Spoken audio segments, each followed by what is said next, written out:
So here we've got three F1 kits. We've got the Lotus F1 by Heller. We've got the McLaren F1 by Heller. Don't know why it's spelled like that. And we've got the Williams F1 by Airfix. Now, I know it says Airfix, but this is still Reeboks of the Heller kit. But this one came out a bit later. You see we've actually got a website on this which shows that this was from the sort of around the turn of the century. Now, all three of these kits are depicting cars from the 1987 season. So you've got the Lotus 99T, you've got the McLaren MP4 3, and the Williams FW11b. These kits are all in 1/43rd scale, and you can see, there's dimensions and suggested colours on the side. In 87, Lotus replaced their John Player Special sponsorship with that of Camel, and their Renault engines with Honda. Brazilian Ayrton Senna carried on leading the team and was joined by Japanese debutant Satoru Nakajima, who joined as part of the deal with Honda. And they're suitable for dioramas because they come with driver figures. So as you can see here, this was towards the end of the turbo era in the late 80s. So you can see you've got the chassis and tub there. You've got the front wing as one part, the rear wing as another part. You've got the bodywork. And then you've got things like the wing mirrors, which are a nice feature to have on such a small kit. You've got the turbo intakes and the roll hoop there. So you've got a couple of axles. Then you've got a small sprue, which has got the driver figure. Helmet, front of the helmet is separate. 4 wheels and steering wheel. Got 4 rubber tyres. Bit of flash on the inside of that, but be able to remove that. These have never been opened, by the way. And then you've got the decals. Now, the Lotus one here, you can see that the Camel wording has been replaced with Lotus. We do have decals for Senna and Nakajima on this one. You see 11 and 12. Here's the instructions for the Lotus. You can see how it wants you to start by putting the wheels together. And then you've got the chassis. Now this, the floor here does actually need to be yellow. These bits here need to be yellow. So the underside needs to be black, and the seat should be black as well. We've got those bits going together. Decal instructions are all on the other side. Wing, and then lots of smaller bits there. And then here you've got decal instructions. Can't really see where the helmet decal goes on, but there we are. Yeah, we've got number 12 up there, Senna, but this one does come with Nakajima decals as well. Now if we look at the McLaren. The MP4 was the final McLaren to use the TAG Porsche V6 turbo engine.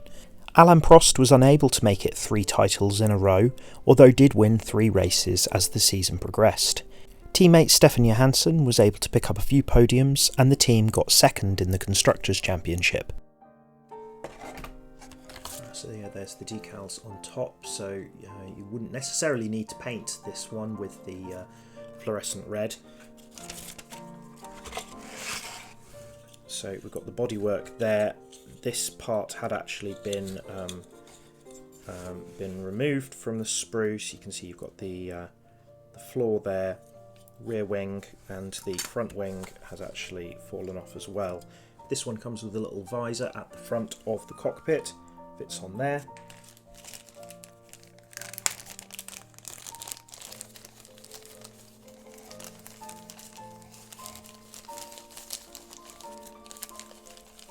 However, these parts in here are the same. So you've got the same 4 wheels, the same driver, the same steering wheel as you had in the Lotus kit. The same tyres and same axles, as you can see. This one looks a little dirtier. I think this box had been opened. So you can see the decal sheet there. Just like the other one, we've got no tobacco sponsorship, though you do have the Marlboro logo on places like that. However, unlike the Lotus, we only have the numbers and helmet decal for one driver, this one being Prost, who was the champion at the time. So no love for Stefan Johansson, who drove the number 2 car. Now, strangely enough, the McLaren instructions are in colour. As you can see here, very much the same. Start with the wheels, then the tub, and then you've got the part there, and then these, and then we've got the decal instructions on here. Nothing on the other side on this one. Now if we look at the Williams, this one being a newer box, and you can see here we've got links to airfix.com on the back. We've got suggested colours for Humbrol. The Honda-powered Williams FW11 and subsequent 11b was a dominant force in the late 80s, with driver pairing of Nelson Piquet and Nigel Mansell driving it to 2 consecutive constructors' titles and the driver's title for Piquet in 87. Same tooling, but just later release. So if we open this one, which has got a side opening box,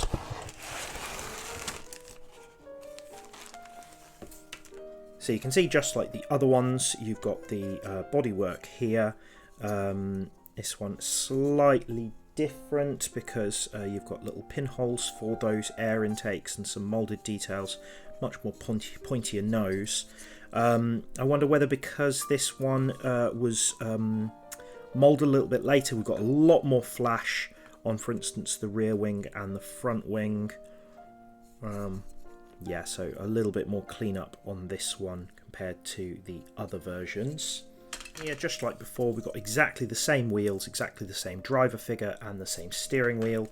And then you've got the tyres. Funnily enough, the axles, they seem to have changed to more a kind of steel by this point. The wheels look pretty much the same. Now the Williams instructions are very poor. I'm going to blame this on Airfix. And there's also mistakes in here because we've got Piquet and Mansell. However, on the decals, you've only got the 5 and the helmet decal for Mansell. So no Piquet decals on here, despite including him in the instructions. You can see information about the carb down there, and this is very much sort of an exploded view. It's sort of, you know, basically a one-step instructions. And then on the other side, you've got what looks to be like a very poor photocopy of the box from the Heller kit. So yeah, we've got Piquet numbers on here, even though there's no decals in there. So yeah, not great from Airfix. What I'll also say is really disappointing is that, as you can see here, now these crosses are supposed to line up. That's supposed to be them checking how good quality the printing is. And you can see here from the red on these decals, and a little bit on here as well, with these mobile logos are a bit out of place, that the red is really out of position. The O in mobile and all 3 decals and the red pinstriping is all way out of position.